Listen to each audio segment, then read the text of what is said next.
Hey, yo everyone, Andrew here, bringing you another video review. And today we're going to be doing some DC Rebirth, as well as Marvel. Yeah, there's a little bit of Marvel in there. This isn't my whole comic load for the past 2 weeks. My whole comic load is here and over there. But I'm cherry picking, mainly because I want to focus on Rebirth and I want to focus on Cap because of the controversy that's going on in both of them. In addition to that, I guess the big thing is I want to get this video out. And the reason why I'm just doing this, and I'm going to go back to reviewing my whole comic load. Don't worry, it's not going to be cherry picked. It's going to be the whole comic load every week. Is because I've been having such trouble putting videos up on the interwebs. My iPad that I was using to put videos up is just not working well. So it's not allowing me to upload videos. I've been trying to upload Batman v Superman review that I did with my wife for some time now, and it just hasn't been working. With that said, I'm going to commit to you guys a promise. And I'm going to I'm working with my friend on this, kind of get things back and rolling with my reviews. I'm going to try to get regular comic book reviews. I'm going to try to get some graphic novel reviews. I have Wonder Woman, Earth 1 that I'm going to review. And I'm going to try to get back to these bad boys. Figure reviews. The new DC Universe set has come out, and I've been picking up a few Marvel Legends, so I want to get back into reviewing figures. I'm going to go into more detail on that on a different video, which I'm going to tell you the full restructuring of my YouTube page, and also how you guys could help on making my YouTube page better, not just in suggestions and comments, but in various different ways. And then I'm going to do a whole video talking about that, but also talking about how life has changed in general. I will say, for those of you that have been asking, my family's doing fantastic. My wife as well. My son as well. He actually stood for the first time today. It was crazy. He's saying mama, and he's crawling quite a bit, so it's amazing being a father. But we'll get into that later on the video. Probably going to do it on Friday, and I'm going to talk about maybe Saturday. Saturday's probably safer because I'll have more time. I'm going to talk about how things have changed and again, how I'm going to restructure my YouTube account. So, with that said, let's jump into the comics because that's really what we're here to do. We're going to talk about DC Rebirth and a little bit of Marvel. So, let's start things off with DC Universe Rebirth One Shot. Or issue number 1. Who knows? They might do an issue number 2. Most of you probably already read this. I would hope so. If you haven't, pick it up. This is a must-get. Whether it's good or not, which it is good, and I'll go into how good it is in a moment, whether it's good or not, it's essential for getting back into DC, if you've been out of DC for a while. And Rebirth is really Dan DiDio, Jim Lee, Jeff Johns, and the crew at DC recommitting themselves to the fans. So basically sales have plummeted, and they're trying to mix things up. But why has sales plummeted? Well, that's a good question. DC's continuity has always been kind of mucky. That's not to say Marvel's been doing it right either. See, Marvel goes by the golden rule that everything is canon, but some stuff just kind of fade away into the background. There has been soft reboots here and there, mainly some of the Secret Wars, and mixing stuff together, but for the most part, Marvel's continuity is relatively intact. DC, however, decides to do reboots. Now, the reason why they do reboots or retcons are to fix things. Originally, it was because they wanted to merge all the universes together, Earth 1, Earth 2, Earth 3, so on and so forth, and put it in one universe. And then they did 0 Hour, so that was Crisis on Infinite Earths. 0 Hour was about changing some of the things they didn't like about that retcon, that reboot. And after that was Infinite Crisis, which then separated the multiverse. And then after Infinite Crisis was the really soft reboot, which was 52, which kind of explained what Infinite Crisis did. And then we went into the new 52, which really rebooted things. And now we're going into Rebirth, which is basically saying, the new 52 universe is the pre-new 52 universe, or the post-crisis universe, just having 10 years taken away from it and slid to the side a bit. So things have changed. But what they're trying to do and what they're trying to say is this. We're bringing back the elements that you liked from the pre-New 52 universe while keeping the things that you like from the New 52 universe. So the best way I can paint it is everything in the New 52 happened. But elements from the pre-New 52 is coming back. Like Ray Palmer being Adam and being divorced from his wife. or how there's a Dr. Fate, not Khalid, but the original Dr. Fate, and how Aqualad from what's it called, Brightest Day is coming in, or how Ted Kord is Blue Beetle but alive, but again he was never shot in Infinite Crisis. Various different things that are being brought forward, but things from the New 52 is staying. For example, Cyborg is a founding member of the Justice League, not Martian Manhunter. Cyborg. There was a Teen Titans team back with Dick Grayson, Donna, Garth, and Wally, and Arsenal, but it had different team members as the original team, which we'll get into later because I said a name there. Again, history is staying intact for New 52, but we're bringing some of the older elements in too. So basically DC is saying, hey, we're having our cake and we're eating it too. And the star of this is Wally West. And you're probably wondering, wait, Wally West? You mean the new Wally West? No. I'm talking about freckled, red-haired Wally West from the post-Crisis universe, the one that became Flash. He's trapped in the Speed Force as Kid Flash, or at least in his Kid Flash uniform. Not only does he have his history from the New 52 intact, which is relatively forgotten by everyone, as seen in Titan's Hunt, but he also has his memories from pre-New 52. He goes to various different peoples to try to help him out. First, he goes to Batman because, it's Batman. If there's a problem, I'm going to go to him first. It doesn't work out the way he wanted it to. Again, the Speed Force is slowly absorbing him. He goes to his former wife, Linda. She doesn't remember him. Dick Grayson doesn't remember him. Starfire doesn't remember him. Cyborg doesn't remember him. Arsenal doesn't remember. So basically he goes to all the people he can, and finally he goes to the last person, Barry, who also doesn't remember him. But in quite possibly one of the most emotional and best moments in comics in years, Barry remembers. As Wally is dying, being absorbed in the Speed Force, Barry just kind of looks and goes, Wally! And he grabs him and pulls him out of the Speed Force. And Wally's back. And he's going to get a new persona, a new ID, and he has a new costume. And this is kind of cool because you keep Barry as Flash, you have Wally becoming a Nightwing-esque character, and then you have the other Wally be Kid Flash. But that brings us back to the other Wally. How can there be two Wallys? Well, again, like I said beforehand, Wally West, freckled Wally, I'll call him redheaded, I'll call him Wally Classic, and the new one I'll call New Wally. Wally Classic exists in the DC universe in the New 52 world, but at some point he got absorbed by the Flash, by the Speed Force, and everyone kind of forgot he existed. So he never became the Flash in the New 52. Barry's always been the Flash, he's never died. He still does have those memories of being Flash in the pre-New 52, but the Wally West that's around now, New Wally is actually a distant cousin of Wally West, Classic Wally. They both share the name of their grandfather, who I guess everyone loved because he was the man and everyone should know it. I don't know. But there are two Wallys, they're two separate characters. Neither of them are more real or more different than the other one. The only fault I can say for the Rebirth event and Rebirth in general is just how it's treating Superman.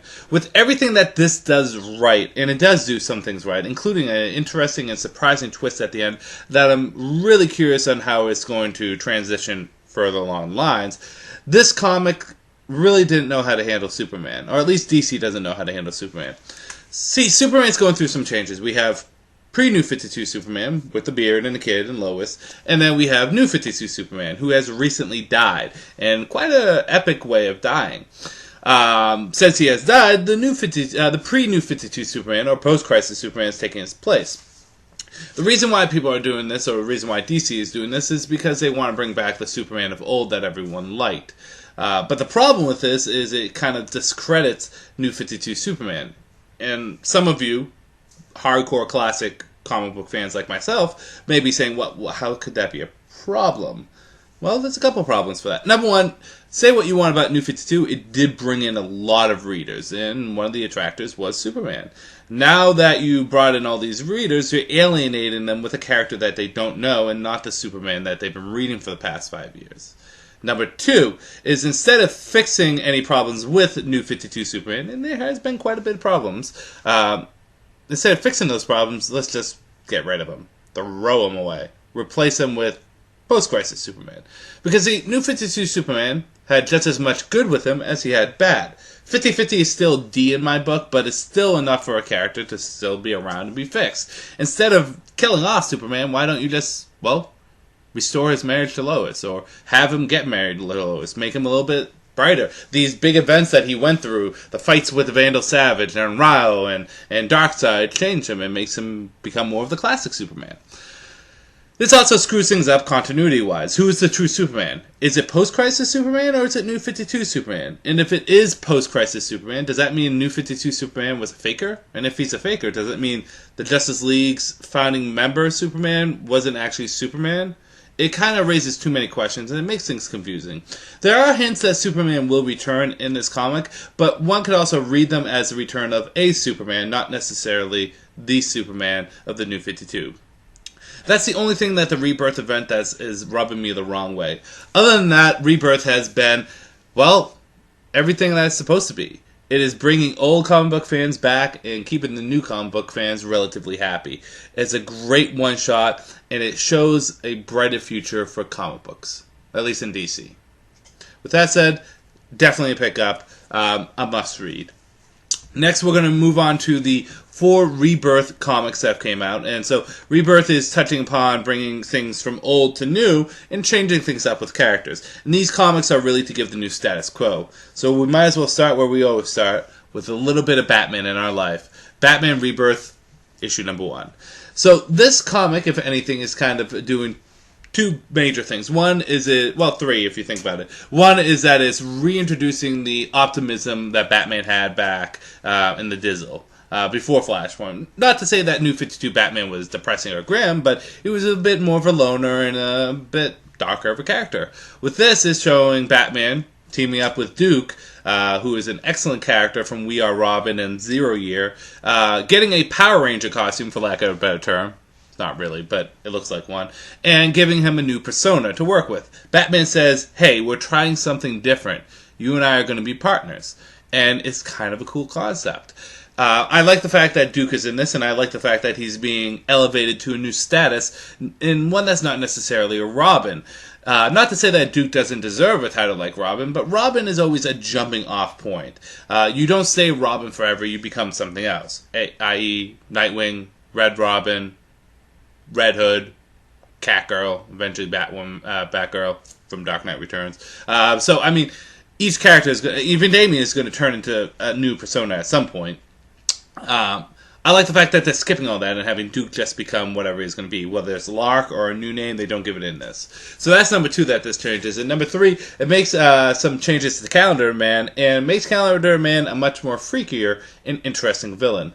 I'm curious to see where Batman's going to go from here. And Tom King, along with Scott Snyder helping, really establish a new great status quo for Batman. A must-get for Batman readers. Superman Rebirth, issue number 1. So, remember how I said that Superman was kind of being handled the wrong way with Rebirth, that they should just change the New 52 Superman instead of replacing him?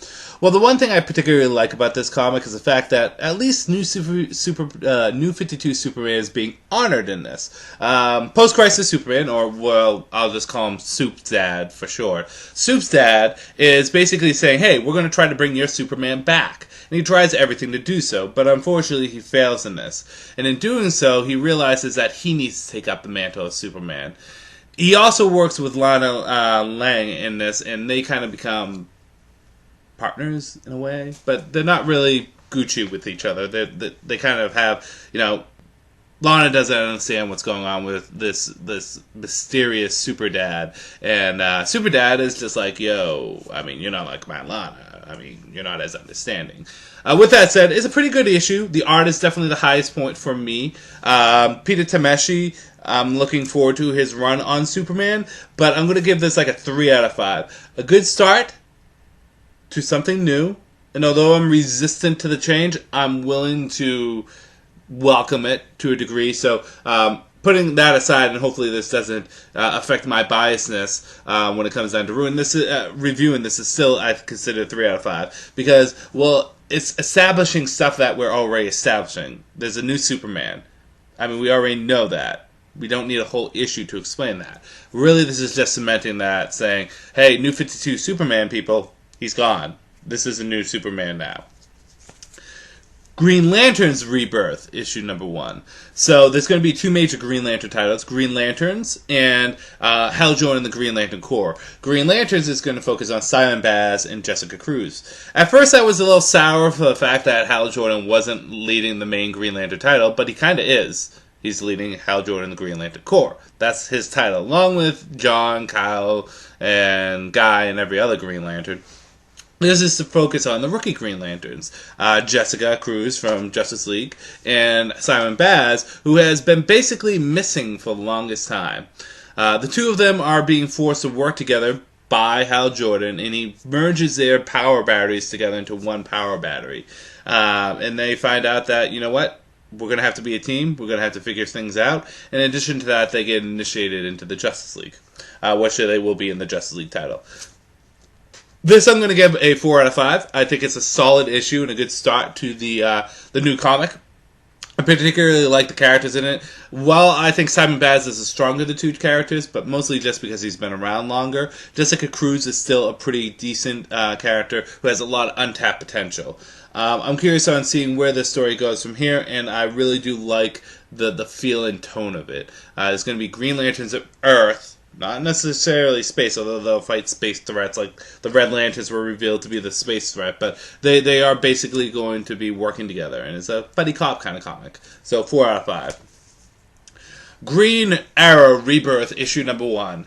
So this establishes 2 things: Black Canary and Green Arrow's goatee. This kind of brings Green Arrow's persona back to what he was post-Crisis. Granted, he's not older, because for those of you that don't know, Green Arrow has always been like 10 years older than everyone else. So if Batman's 37, Green Arrow is 47. But now he's same level of age as everyone else, but in his early to mid 30s. But they're giving his look back, which is the goatee, the Robin Hood goatee. In addition to that, Black Canary is returning to the fold as his partner / love interest. And a lot of people were like, well, do they really need to be together again? Black Canary's fine on the Birds of Prey. Or Oliver can go after other love interests. True, but they work well together. There's just something about the dynamic and the relationship between the 2 of them that really makes sparks fly. In addition to that, with all the ups and downs that we've been having Green Arrow since the leaving of Jeff Lemire on the title, which is arguably the best Green Arrow run in quite a while, it's nice to get a fresh take to this character and a fresh take to this relationship.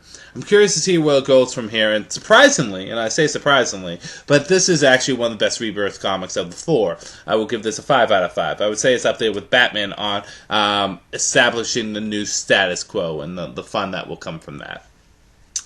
And lastly, we're going to talk about Steve Rogers' Captain America issue number 1. So, I don't really read Marvel. I'm not going to go into it because it's not worth it. I do believe that there's different philosophies behind Marvel and DC, and it attracts different fans. So I tend to lean very heavily towards the DC side. I buy everything DC. Everything. But Marvel, I don't really. I tried for a while when Marvel Now happened to get into characters, and while there were some interesting stories and characters, like I enjoyed the Thor run when it first came out, and Wolverine and Captain America's when he went to Dimension X, I couldn't quite, latch on to the comics. The only characters that I will always read from Marvel would be Wolverine and Captain America, but Logan Wolverine and Steve Rogers Captain America. They have been since replaced by 2 viable and good characters, with the Falcon and X-23 taking up their respective mantles, but I'm not a big fan of the Falcon and X-23. Again, good characters, but when I read my Captain America, I want it to be Steve Rogers. When I read my Wolverine, I want it to be Logan. I don't know when Logan's going to come back, and he will. Trust me, he will. It's Wolverine. He's Wolverine. But Cap's back, and he's young again, wearing a nifty new costume, which I kind of like. With the exception of this section right here, and the fact that the gloves aren't red, I still hold true that his Marvel Now costume is his best costume so far, but it's still a pretty cool costume with his shield becoming blade. I do wish he had the traditional shield, but it looks pretty good. So we're having 2 two Captain America books, Captain America with Falcon and Steve Rogers' Captain America, which is just him being Cap.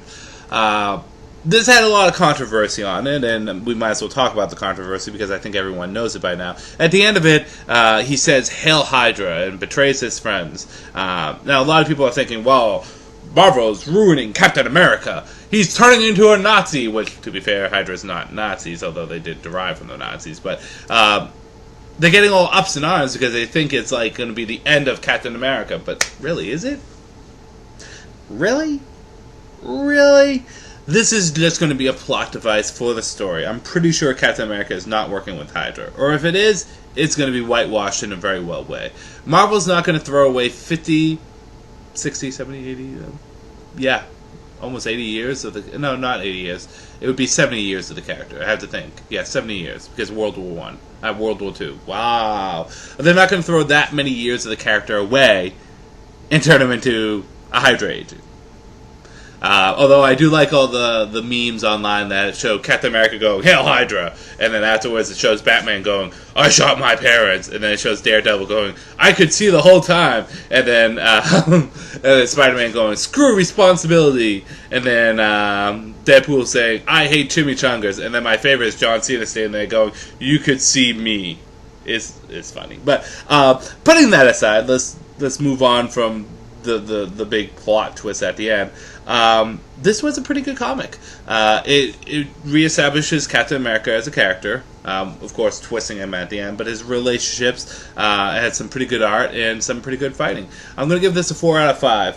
I would like his girl, Sharon Carter, to become young again, because seeing old chick kiss young guy is just a little weird. Not that I have anything against about big age differences, but it's just seeing it in art is kind of weird. But with that said, I'm pretty much optimistic of this series. I'm curious to see where it goes from there. So on a whole, pretty good comic load that came out this week and last week. A lot of other good comics came out, like Power Rangers Pink, which is a pretty solid story, or Scooby Apocalypse. Get this is fun. For anyone who was a fan of Scooby-Doo back in the day, this is a fun ride. But on a whole, it was a pretty good comic week, and Rebirth is looking to be good, and we'll see how things go with Marvel and Captain America. With that said, I am going to be, like I said, doing a video later that's going to be talking about a bunch of things, but more or less on how I could make my channel better and how you guys can help me on that, and hopefully we can get back into a consistent basis. I'm definitely going to be trying to. It's a lot easier now with how scheduling's set up at work. As a manager, I can change scheduling around, so I'm going to be changing it around, and just various other things. So with that said, I'm going to end this video here. This is Andrew saying peace out for now.